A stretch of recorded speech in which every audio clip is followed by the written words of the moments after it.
Hi, I'm Jess. Hi, I'm Kristen. And this is ReDIScover, a conversation where we travel through everything that makes up the essence of who we are and how to live authentically and imaginatively. Here, we invite you to join us as we explore and discuss a little bit of, well, everything.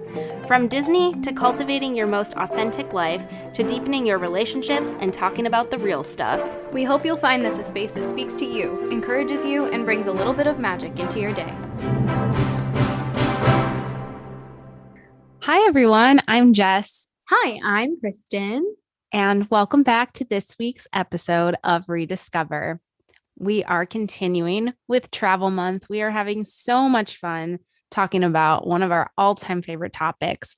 And I think when it comes to travel, half of the experience is actually going and enjoying the destination. But I think the other half of the experience is dreaming up all of the experiences you want to have and the actual journey of having everything come together. So today on ReDIScover, we wanted to talk about our travel bucket list because I think that's half the fun of the traveling experience is daydreaming about where you want to go. Yeah, and especially right now with international travel not really being a thing for most of us. I think that the daydreaming for the last year and a half has been the thing that's kept a lot of us with wanderlust souls kind of feeling energized and hopeful. And yeah, like Jess said, part of the fun is daydreaming about it and kind of planning it in your mind and imagining what it will be like to actually be there and who are you going to go with and where are you going to stay and what are you going to see and do while you're there. And we're going to get into all of it. We are breaking out the bucket lists and traveling the globe. So we hope you'll come along with us. And maybe some of our bucket list destinations will be on your list too. I feel like my bucket list of places I want to travel goes on forever. Like I need about 20 lifetimes to do it all. So we're going to start with what I consider to be probably my number one bucket list item on my travel list. And this country is in Europe.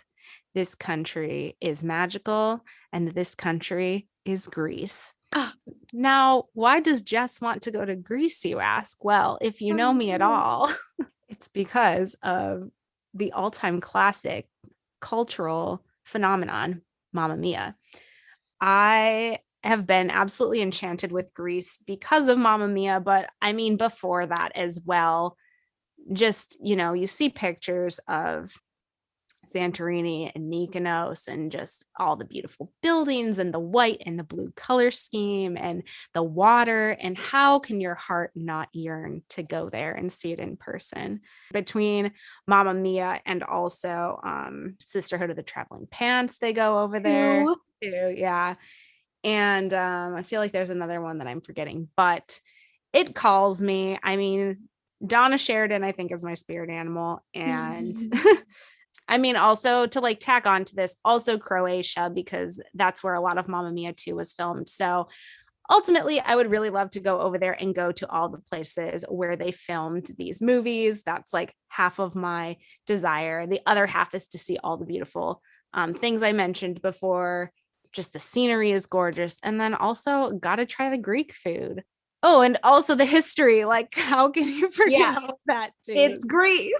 It's Greece. They literally invented everything. Everything. Exactly. So when it happens someday, it's going to be an incredible experience. And I hope I can stay for a long time and just really absorb it all. I love it. I wish you guys could see the wistful longing in Jess's eyes as she talks about Greece.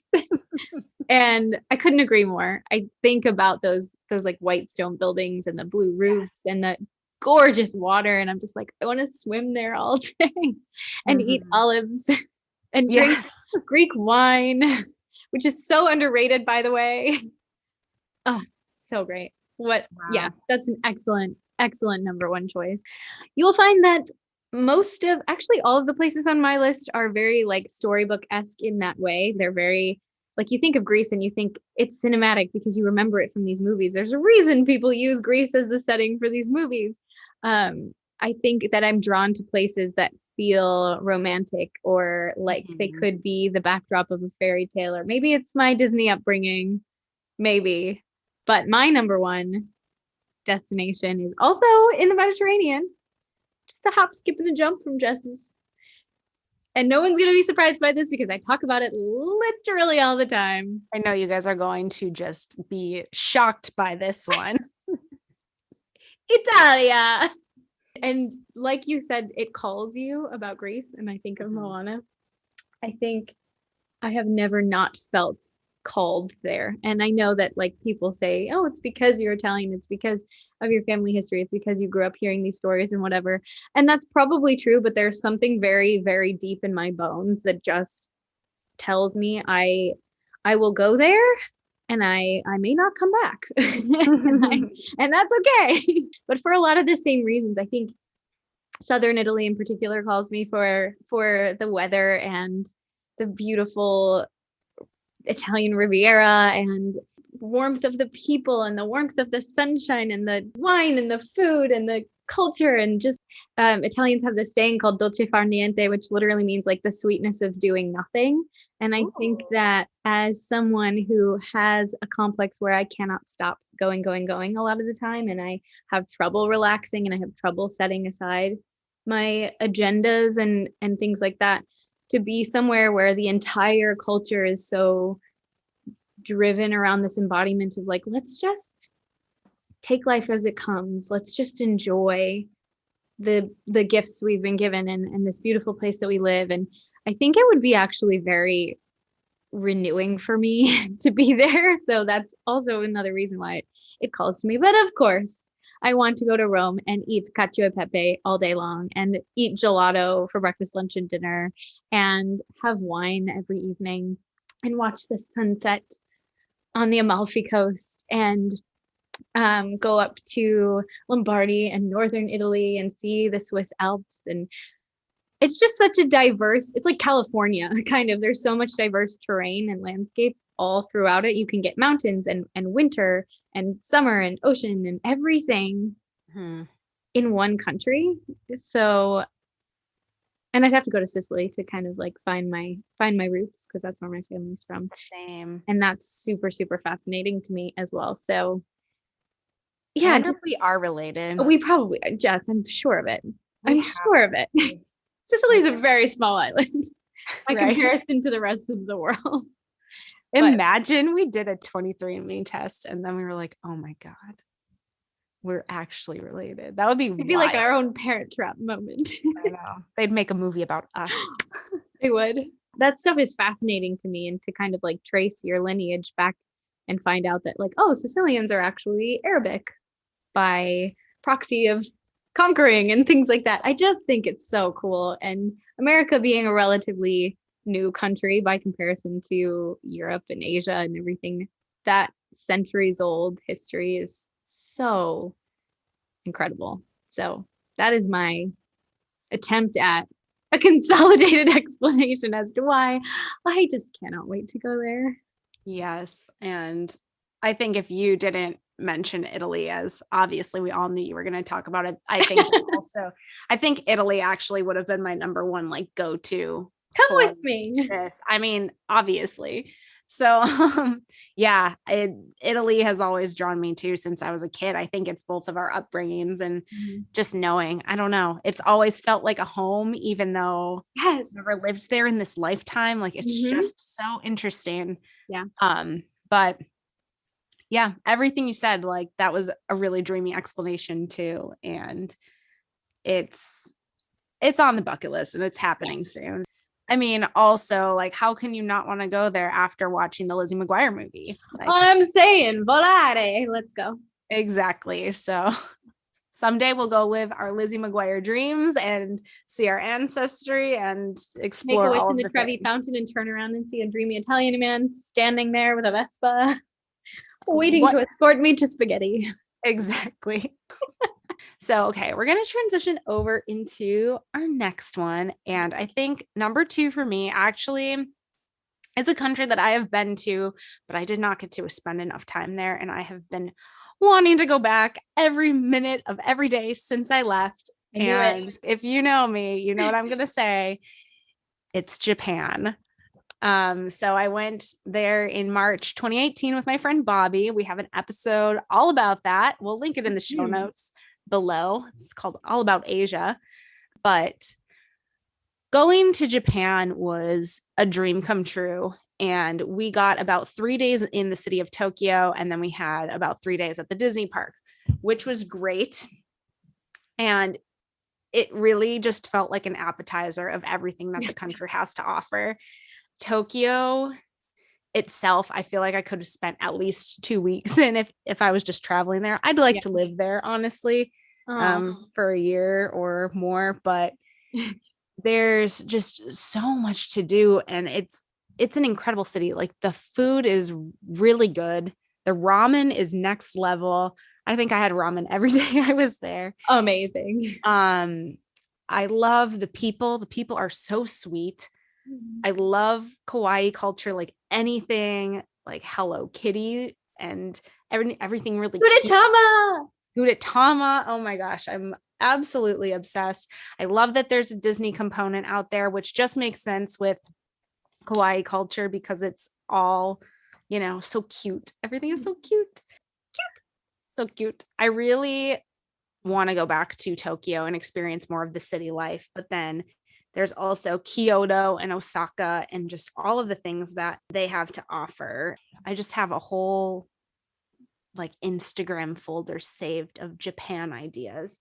Again, Japan calls me the way that Italy and Greece call me. I just feel it in my soul and really, really want to explore more. I think it'd be a really fun activity. I was thinking as you were talking about it, and you mentioned Instagram folders, which are so great. We've mentioned them before, but making a Pinterest board or an Instagram folder of, things wherever you're traveling, things you want to do, somebody's blog post about like the best places to eat, or, whatever it is to do with the trip, or even daydreams of the trip.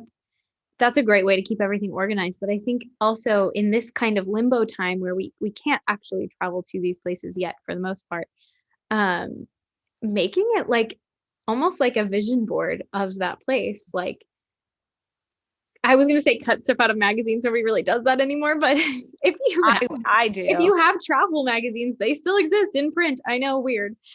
Cutting things out of there or printing things from Pinterest or from the internet, and sort of making your own little collage storyboard, vision board of that place is kind of like a fun way to, I mean, I think the term is armchair travel, but to kind of like get excited or feel like you're there, or just kind of escape for a little while and be there in some capacity. That's kind of a fun way to create something tangible. And then you can kind of look at it and, as it's leading up to your trip, or as it's getting closer to the time, you can start planning. And it's just a fun rainy day activity. I kind of want to make one for Italy. You should. I think I'm going to. Because the more that your brain sees it, it starts like getting into your subconscious, and then your subconscious wants to lead you to it. So things might just start orchestrating, and all of a sudden you'll be like, wait, my vision board came true. I'm seeing this in real time. So it's pretty cool. I love that concept. But if you've ever read The Secret, that's the book that explains the whole concept. So we'll also link that in the show notes, because I'm not going to really get into it too much in this episode today, but I should in a future episode, because that book is a game changer. So that's really what a bucket list is, essentially. It really is. Every time you check something off your bucket list, it's a manifestation. So and it's like a concrete confirmation, like these things that I spend time daydreaming about and imagining are actually possible. Case in point. And the more you prove that to yourself, the more you're going to experience even more of them. So there was no way we were going to get through this episode without talking about this. I think it's the most fun part of life, is creating magical experiences. So anyways, spoken like a true Disney cast member. Speaking of magic, my next place to me is nothing short of magical, and is probably the most fairy tale-esque of the three. I only in the last couple of years started to really, really start thinking about this place a lot. And I just keep seeing it cropping up everywhere now that I'm thinking about it more. Like I read a book and it's set there, or somebody goes there in the book, or I'm watching a TV show and they're like, now we're here. And I'm like, well, okay, why is this place just coming into my consciousness more and more and more? And that place is Switzerland. Now, because I'm bad at picking favorites, when I was kind of choosing mine, I was also thinking, okay, well, if I'm in this place, I can also easily travel to this place and this place and this place. So later on, when we give some honorable mentions, I will use Switzerland as proximate justification for a few other places. But I am just so enchanted by Switzerland. It's just like a Christmas card. It's beautiful. I mean, I really just want to go to Gstaad at Christmas and like stay in some little chateau in the mountains where there's like cute little chimneys and everyone's got cozy around the fire. And I don't even care about skiing that much. I mean, I'll do it, but I don't like, that's not my reason for going. It's just the word cozy just keeps circling in my brain. And we need merch that says cozy. Cozy. I mean, it's my favorite word. I use it all the time. And my mom has been there. And she will not stop talking about it. She was there like 25. She was there before I was born. So, I mean, wow, that made an probably impact. 27, 28 years ago. And she still will not stop talking about how beautiful it was, how clean it was, how the people were, everything. And also Swiss chocolate, just saying. So, Switzerland is definitely on my list. So we're going to transition from our top choices to honorable mentions, because I think after those top two, it's hard to decide which one earns the bronze. You know what I mean? Yeah. So I think my honorable mention list, I'm going to go with the few that I know, and some might come to the forefront as well.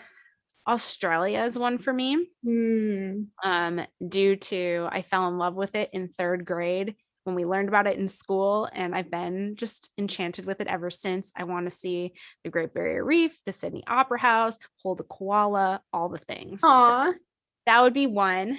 In addition to that, New Zealand, so enamored with that place. I think it is gorgeous. I have only heard incredible things about it. Like one time I was getting my nails done, and my nail lady, she traveled the world for like years. And I was like, so what was your favorite place you went? And she said New Zealand. She loved the people. She loved the landscape. She loved just everything about it. She was absolutely in love with it. So I love a good word of mouth recommendation, and I trust her so wholeheartedly because she had been to so many places, and the way she talked about it made me really want to go. Another one would be France. Yes. And I've been to Disneyland Paris, and I never got to actually explore France. I would just had such limited time, and I want to go back and see everything, eat the food, and just be there. I watched Midnight in Paris recently, which oh my God, such a good movie. Where have you been? I've been on that movie. I'm absolutely in love with it. It definitely romanticized Paris, but in the best way, like in the way that you want to visualize a place when you're like trying to get yourself there. Just with, the rain on the streets and the beautiful shining lights on the roads. And oh my gosh, just so beautiful. When my boyfriend Steven lived in Asia, we talked about like all of these countries in Asia all of the time. So like places that I would want to go out there would be places like Thailand, Malaysia, Bali, everything. It's really hard. Singapore, it's really hard to decide. I think my bucket list is basically like the world, period. The world. I think Earth has a lot to offer. So I am grateful for all of the travel opportunities that exist. Well, our honorable mentions lists are overlapping in a lot of ways. New Zealand is also on my list. Yay. Because I have also never heard anything bad about it. I have also not only never heard anything bad, but have heard so much about particularly the culture of wellness there, which obviously is something that's very attractive to me and my family, and just the natural ways of healing and the attention to the body as the holistic functionality of the entire body, the mind, the soul, and your physiological health as well. And that's just such an attractive way of life to me. Southeast Asia is also on my list. Cambodia and Laos and Vietnam and Thailand and Singapore, and people who have been there, and even working at Disney, I met some guests who were from there, and sounds so cool, so clean and safe. And as a woman and someone who also considers traveling to places on my own, like that would be a place that I would travel on my own and not feel super freaked out about it. Also the food, the culture, just how completely apart everything about it would be from what we're used to.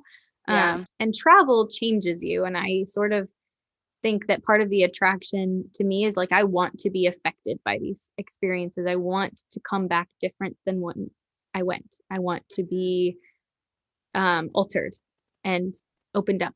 And I think that's how you have to travel, is with an open mind and willing to be wrong and willing to be changed and grow. And grown evolve from it too. Yeah. But a little closer to home, I also have France. France is definitely on my list. It was vying for the bronze with Spain for me. Yeah. France and Spain, I feel like they just have to be mentioned, of course. Spain and Portugal being right next to each other is a very attractive concept to me. And also the fact that the only separation between Spain and Morocco is just the little tiny Strait of Gibraltar.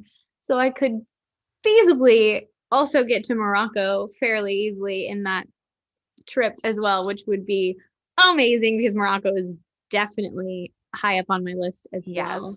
But France, I mean, I love the idea of visiting Paris, but I don't know if I could go to France without going to Provence and without going to like the Rhone Valley. My dad lived in Lille for a few years and he won't stop ranting about how beautiful it is there. My brother went to Nice a few years ago and he was obsessed with it, like the French Riviera, Saint Tropez, and it's just like, all of it. I want all of it. And then my last one would be, and I said I was going to do this by proxy of being in Switzerland. I just want to see Scandinavia again for a lot of the same reason I want to go to New Zealand, that wellness mindset and just culture of happiness that exists there is kind of an anomaly to me because I associate happiness with weather. I'm someone who experiences seasonal depression, and that's why I live in Florida, because it's sunny a lot and the sun being out definitely improves my mood. So in Norway and Denmark and these places where like it's cold and winter definitely happens, I'm like, how do these people stay so happy? And that's sort of just something I want to find out. And the only way you really find out is by going there and meeting people and immersing yourself in the culture. But I also just admire their really ancient health practices. And I do have Swedish heritage that my mom is very, very proud of and sort of raised us learning about as well. There's this like Swedish concept called fika, and it's where you like take time in the middle of the day to like eat cake or have something sweet. And I love that idea because not only is it actually a great idea to eat your dessert early in the day because you have more time to burn it off before the nighttime, but it's just one of those self-care practices that, you know, we think that we invented self-care as millennials or Gen Zers. We did not. There are cultures that have been practicing these little ways to take care of yourself and treat yourself for centuries, and they just call it something else. And so that's always been really cool to me too. So a lot of my attraction to countries has to do with a way of life that I feel like I'm fighting against our American go, go, go, like break the glass ceiling, be on top, you know, like work a 6-day work week, this capitalist culture that we've stepped into the rat race and didn't really realize, like, this is not actually how the rest of the world works. To think of other cultures that actually value like family time and being an actual person and human being. Right. Exactly. I highly second all of that. Oh, this episode makes me really excited and happy. Me too. And like ultimately, I was thinking this as well. I think I would like to visit every country that is in Epcot in the World Showcase. Just to compare the two when I, go back to Disney, which is like a home to to like actually go to these Yeah. places and actually experience them. Because like, you know, you grow up going to them in a theme park, which Disney does depict very well, but I love seeing the reality of what they actually are. So I feel like we just scraped the surface of all the amazing places we could go. And, you know, we would love to hear your guys' bucket list items too. So if you enjoyed today's episode, take a screenshot of this and maybe write down what your top number 1 or number 2 or number 3 items would be, because we would love to hear them and maybe we can add them to our bucket lists as well. I'm sure there are places we're not thinking of and someone's going to say it and we're going to be like, oh my gosh, yes.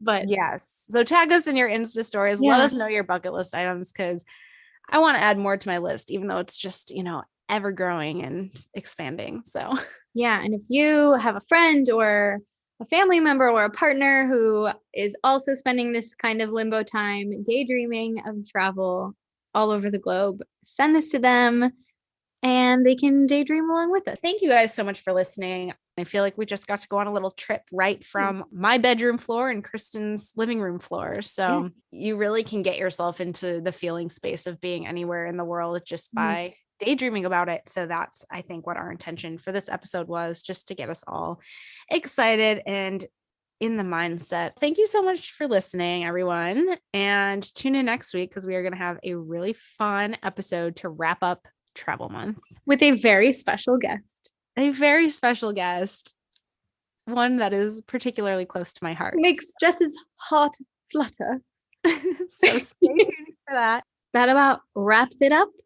Go make your bucket list. Go create your vision board for your top dream travel destination.